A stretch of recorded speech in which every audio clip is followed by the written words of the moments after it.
Quarterly exam 23-24 का question number 21 का 8वां question है। यदि किसी त्रिभुज की एक भुजा के समांतर अन्य दो भुजाओं को भिन्न भिन्न बिंदुओं पर प्रतिच्छेद करने के लिए एक रेखा खींची जाए तो सिद्ध कीजिए कि ये अन्य दो भुजाएं एक ही अनुपात में विभाजित हो जाती हैं। यह चैप्टर 6 त्रिभुज की प्रमेय 6.1 है। यह एक महत्वपूर्ण प्रमेय है।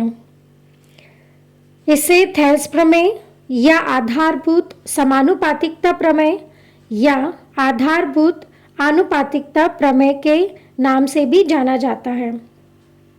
थेल्स प्रमेय को बेसिक प्रोपोर्शनैलिटी थ्योरम अर्थात बीपीटी भी कहते हैं।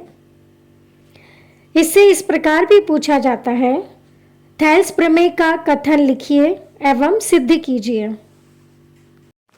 थेल्स प्रमेय को सिद्ध करने से पहले हम 3 बेसिक कॉन्सेप्ट समझेंगे, जिसकी मदद से हम थेल्स थ्योरम को बहुत आसानी से सिद्ध कर सकेंगे। कॉन्सेप्ट नंबर 1 है कि त्रिभुज के प्रत्येक भुजा के लिए त्रिभुज की ऊंचाई अलग अलग होगी। यहाँ हम देख रहे हैं कि एक त्रिभुज ABC है जिसकी 3 भुजाएं हैं और हम किसी भी भुजा को आधार के लिए चुन सकते हैं। अगर हम त्रिभुज ABC में BC भुजा को आधार मानते हैं तो AD इसकी ऊंचाई होगी। ऊंचाई का अर्थ होता है कि त्रिभुज कितना लंबा या कितना ऊंचा है। अब यदि हम त्रिभुज ABC को घुमा देते हैं और CA को आधार मानते हैं तो BD इसकी ऊंचाई होगी। अब हम त्रिभुज ABC को पुनः घुमा देते हैं और AB को आधार मानते हैं तो CD इसकी ऊंचाई होगी। इस प्रकार हमने देखा कि किसी त्रिभुज के अलग अलग बेस या आधार लेते हैं तो हमें अलग अलग हाइट या ऊंचाई प्राप्त होती है। इस प्रकार हमने कॉन्सेप्ट नंबर 1 में जाना कि किसी त्रिभुज की प्रत्येक भुजा के लिए त्रिभुज की ऊंचाई अलग अलग होगी। कॉन्सेप्ट नंबर 2 देखते हैं। कोणों के आधार पर 3 प्रकार के त्रिभुज प्राप्त होते हैं। फर्स्ट, न्यून कोण त्रिभुज, एक्यूट एंगल ट्राइंगल। सेकंड है समकोण त्रिभुज, राइट एंगल ट्राइंगल। थर्ड, अधिक कोण त्रिभुज, obtuse angle triangle. First, acute angle triangle, न्यून कोण त्रिभुज। न्यून कोण त्रिभुज में तीनों कोण 90 डिग्री से कम के होते हैं। सेकंड, राइट एंगल ट्राइंगल, समकोण त्रिभुज, जिसमें एक कोण समकोण होता है मतलब 90 डिग्री का होता है तथा शेष 2 कोण 90 डिग्री से कम के होते हैं। थर्ड, ऑब्ट्यूज एंगल ट्राइंगल, अधिक कोण त्रिभुज, जिसमें एक कोण 90 डिग्री से अधिक होता है, शेष 2 कोण 90 डिग्री से कम होते हैं। अब हम तीनों प्रकार के त्रिभुज के लिए ऊंचाई देखेंगे। कॉन्सेप्ट नंबर 1 में हमने एक्यूट एंगल ट्राइंगल, न्यून कोण त्रिभुज के लिए ऊंचाई ज्ञात की थी। यहाँ पर त्रिभुज ABC एक राइट एंगल ट्राइंगल समकोण त्रिभुज है जिसमें कोण B 90 डिग्री का है तथा कोण A और कोण C 90 डिग्री से कम के हैं। अब हम त्रिभुज ABC की ऊंचाई देखते हैं तो यहाँ भुजा AB ही त्रिभुज ABC की ऊंचाई है। अधिक कोण त्रिभुज, ऑब्ट्यूज एंगल ट्राइंगल की हम ऊंचाई देखते हैं। दिए गए इस चित्र में त्रिभुज ABC एक अधिक कोण त्रिभुज है जिसमें कोण B 90 डिग्री से अधिक का है तथा शेष 2 कोण A और C 90 डिग्री से कम के हैं। अब हम त्रिभुज ABC की ऊंचाई देखते हैं तो अधिक कोण त्रिभुज ABC में ऊंचाई हम बिंदु A से परपेंडिकुलर या लंब खींचते हैं तो वह लंब हमें त्रिभुज के बाहर प्राप्त होगा। इस प्रकार इसकी ऊंचाई AD हमें त्रिभुज के बाहर प्राप्त होगी। इस प्रकार कॉन्सेप्ट नंबर 2 में हमने देखा न्यून कोण त्रिभुज, समकोण त्रिभुज एवं अधिक कोण त्रिभुज की ऊंचाई किस प्रकार लेते हैं। अब हम कॉन्सेप्ट नंबर 3 देखते हैं। कॉन्सेप्ट नंबर 3 है एक ही आधार या बराबर आधारों वाले और एक ही समांतर रेखाओं के बीच स्थित त्रिभुज क्षेत्रफल में बराबर होते हैं। इस चित्र को ध्यान से देखिए। यहाँ M is parallel to N, M और N दो समांतर रेखाएं हैं। समांतर रेखाएं वे रेखाएं होती हैं जिनके बीच की दूरी हमेशा एक समान होती है। एक रेखाखंड AB लेते हैं और हम एक त्रिभुज ABC बनाते हैं तथा आधार AB लेते हुए एक अन्य त्रिभुज ABD बनाते हैं। ये दोनों त्रिभुज समांतर रेखा M व N पर बने हुए हैं तथा चूंकि समांतर रेखा के बीच की दूरी समान है तब दोनों त्रिभुज की हाइट भी समान होगी, मतलब दोनों त्रिभुज की ऊंचाई बराबर होगी क्योंकि समांतर रेखा के बीच की दूरी समान है एवं आधार दोनों त्रिभुज के लिए समान है। यहाँ हम देख रहे हैं कि दोनों त्रिभुज का आधार एवं ऊंचाई समान है। अतः area of triangle ABC equal 1/2 into आधार गुणा ऊंचाई। जैसा कि हम जानते हैं कि त्रिभुज ABC का क्षेत्रफल होता है 1/2 आधार गुणा ऊंचाई। यहाँ पर हम आधार और ऊंचाई की वैल्यू रख देते हैं, आधार AB और ऊंचाई H। तो इस तरह हमें एरिया त्रिभुज ABC का एरिया प्राप्त हुआ 1/2 इंटू AB इंटू H। इसे हम इक्वेशन नंबर 1 दे देते हैं। इसी प्रकार हम त्रिभुज ABD का एरिया निकालते हैं तो त्रिभुज ABD का क्षेत्रफल होगा 1/2 आधार गुणा ऊंचाई। जैसा कि हम देख रहे हैं कि दोनों त्रिभुज के लिए आधार और ऊंचाई समान है तो त्रिभुज ABD का एरिया जो मिलेगा हमें वो मिलेगा 1/2 इंटू AB इंटू H। इसे हम इक्वेशन नंबर 2 दे देते हैं। इक्वेशन नंबर 1 और 2 से हम लिख सकते हैं, क्योंकि यहाँ पर राइट हैंड साइड इक्वल है तो लेफ्ट हैंड साइड इक्वल होंगे। तो area of triangle ABC is equal to area of triangle ABD, मतलब त्रिभुज ABC का क्षेत्रफल और त्रिभुज ABD का क्षेत्रफल बराबर होंगे। इस तरह हम कह सकते हैं कि एक ही आधार या बराबर आधारों वाले और एक ही समांतर रेखाओं के बीच स्थित त्रिभुज क्षेत्रफल में बराबर होते हैं। कॉन्सेप्ट नंबर 3 को पुनः समझते हैं। आप यहाँ देख रहे हैं कि मैंने किलो को समांतर रेखा के रूप में दर्शाया है तथा यहाँ पर रबर के माध्यम से मैंने एक त्रिभुज बनाया है। आप यहाँ देख रहे हैं कि एक ही आधार और एक ही समांतर रेखाओं के बीच दो त्रिभुज बने हुए हैं। इन दोनों त्रिभुजों की ऊंचाई समान होगी क्योंकि ये एक ही समांतर रेखाओं के बीच स्थित है तथा समांतर रेखाओं के बीच की दूरी हमेशा एक समान होती है। यहाँ पर आधार समान है और ऊंचाई भी समान है, अतः इन दोनों त्रिभुजों का क्षेत्रफल बराबर होगा। देखिए मैंने यहाँ पर दो त्रिभुज अलग स्थिति में बनाए हैं। जैसा कि आप देख रहे हैं कि एक ही आधार और एक ही समांतर रेखाओं के बीच ये दोनों त्रिभुज बने हुए हैं, अतः इन दोनों त्रिभुजों का क्षेत्रफल बराबर होगा। कथन है यदि किसी त्रिभुज की एक भुजा के समांतर अन्य दो भुजाओं को भिन्न भिन्न बिंदुओं पर प्रतिच्छेद करने के लिए एक रेखा खींची जाए तो सिद्ध कीजिए कि ये अन्य दो भुजाएं एक ही अनुपात में विभाजित हो जाती हैं। इसके लिए यहाँ पर हम डायग्राम चित्र बनाते हैं।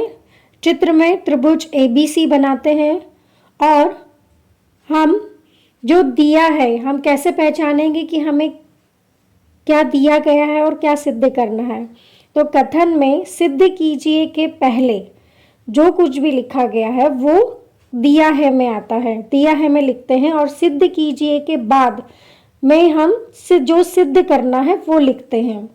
तो इस तरह हमें दिया गया है कि यदि किसी त्रिभुज की एक भुजा के समांतर अन्य दो भुजाओं को भिन्न भिन्न बिंदुओं पर प्रतिच्छेद करने के लिए एक रेखा खींची जाए, तो दिया है में लिखेंगे। हम यहाँ त्रिभुज ABC लेते हैं। DE is parallel to BC खींची गई है, तो यहाँ पर हमने DE is parallel to BC लिया और यह AB को D पर तथा AC को E पर प्रतिच्छेद करती है।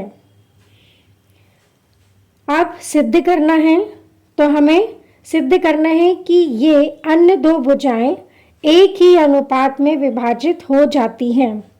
तो हम सिद्ध करेंगे AD upon DB is equal to AE upon EC।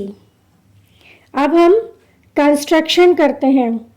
हमें यहाँ पर AD अपॉन DB सिद्ध करना है और AE अपॉन EC करना है। तो हम यहाँ पर कंस्ट्रक्शन करते हैं, B को E से मिलाते हैं क्योंकि हमें त्रिभुज चाहिए, DB आधार का एक त्रिभुज चाहिए, इसीलिए हम B को E से मिलाते हैं और C को D से मिलाते हैं क्योंकि हमें EC आधार का भी एक हमें त्रिभुज चाहिए। यदि हम B को E से मिलाते हैं और C को D से मिलाते हैं तो हमें दो त्रिभुज प्राप्त होंगे। और DM लंब AC, DM is perpendicular AC एवं EN लंब AB, मतलब EN is perpendicular to AB खींचते हैं। अब हम यहाँ पर उत्पत्ति देखते हैं। यहाँ ध्यान से देखिए, जो हमें सिद्ध करना है AD upon DB is equal to AE upon EC। तो हम सबसे पहले लेफ्ट हैंड साइड देखते हैं। लेफ्ट हैंड साइड है AD अपॉन DB। हमें आधार लेना है AD और DB, ये दो त्रिभुज हमें लेना है।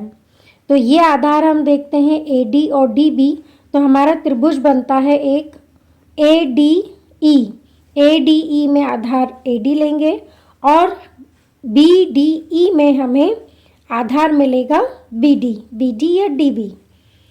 अब हम देखते हैं कि एरिया जो है त्रिभुज ADE का, ADE में आधार AD और हमने जो लंब खींचा है लंब होगा EN। त्रिभुज के क्षेत्रफल का सूत्र होता है 1/2 आधार गुणा ऊंचाई। तो त्रिभुज ADE का क्षेत्रफल निकालते हैं। त्रिभुज ADE में आधार AD और ऊंचाई EN है। इस तरह हम लिख सकते हैं 1/2 इंटू AD इंटू EN, 1/2 गुणा AD गुणा EN। अब हम त्रिभुज BDE का क्षेत्रफल निकालते हैं। BDE यहाँ पर अधिक कोण है और शीर्ष E से EN एक लंब खींचा गया है, तो E शीर्ष से खींचा गया लंब ही इसकी ऊंचाई होगी। कॉन्सेप्ट नंबर 2 में हमने देखा था कि अधिक कोण की ऊंचाई त्रिभुज के बाहर प्राप्त होगी। इस प्रकार BDE का क्षेत्रफल बराबर 1/2 गुणा आधार DB गुणा ऊंचाई EN।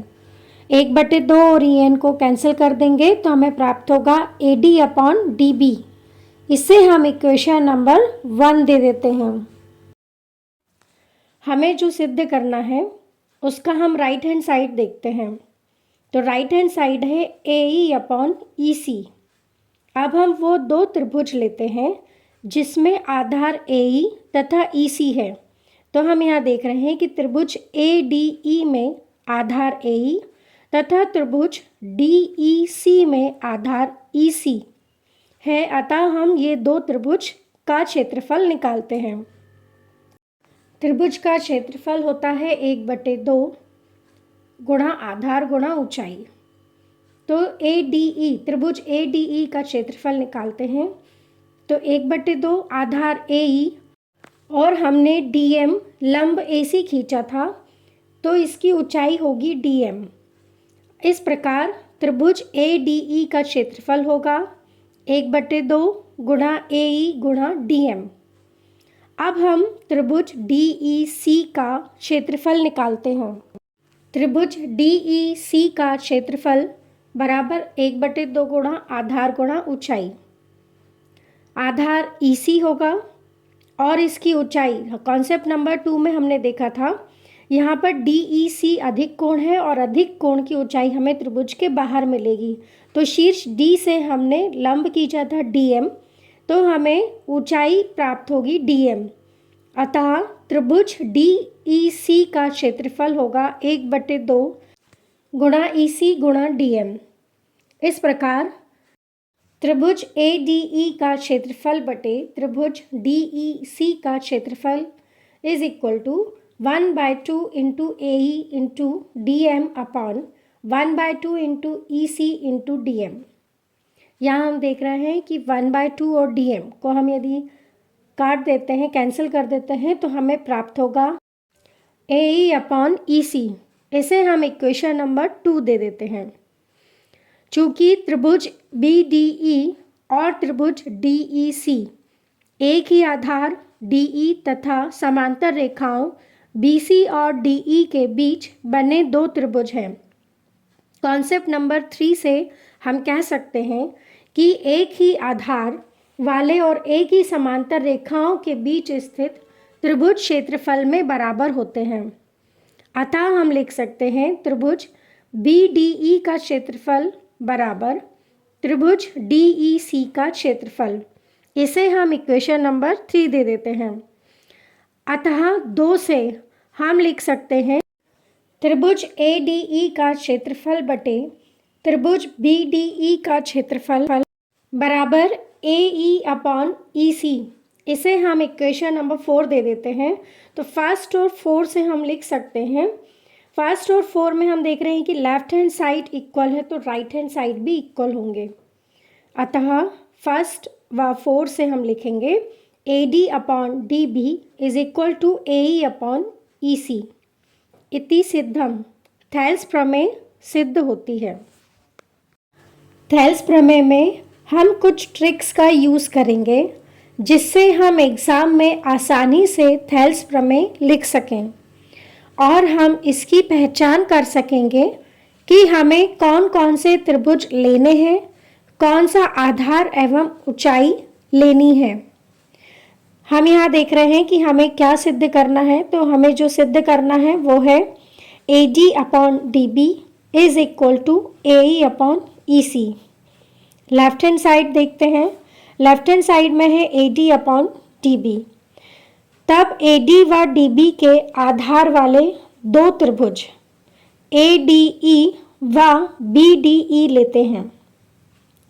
आधार हमें AD व DB लिखना है तथा आधार AD व DB भुजा AB पर स्थित है तथा हमने EN is perpendicular to AB खींचा है। मतलब EN जो है लंब है AB पर। ये हमने कंस्ट्रक्शन में किया, रचना की है हमने। तब दोनों ही त्रिभुज के लिए ऊंचाई EN ही लिखना है। उपपत्ति में त्रिभुज का क्षेत्रफल होता है 1/2 आधार गुणा ऊंचाई। अब हम त्रिभुज ADE का क्षेत्रफल बटे अपॉन त्रिभुज BDE का क्षेत्रफल ज्ञात करते हैं। तो हमें प्राप्त होता है 1/2 into AD into EN upon 1/2 into DB into EN। 1/2 और EN कैंसिल हो जाएगा तो हमें प्राप्त होगा AD अपॉन DB। इस तरह हमें जो सिद्ध करना है उसका हमें लेफ्ट हैंड साइड प्राप्त हो गया। हमें जो सिद्ध करना है उसका अब हम राइट हैंड साइड लेते हैं। तो राइट हैंड साइड है AE अपॉन EC। अब हम AE और EC के आधार वाले दो त्रिभुज देखते हैं। तो ये दो त्रिभुज हैं ADE तथा DEC। अब हम इनके आधार देखते हैं तो आधार AE और EC ही होंगे और AE और EC जो है वो भुजा AC पर स्थित है और AC भुजा पर हमने DM लंब डाला है। हम यहाँ देख रहे हैं जो रचना की है, DM is perpendicular to AC, मतलब DM लंब है AC पर। तब हम दोनों ही त्रिभुज के लिए ऊंचाई DM लिख देते हैं और इसे हम हल करते हैं तो हमें प्राप्त होता है AE अपॉन EC। इसे हम इक्वेशन नंबर 2 दे देते हैं।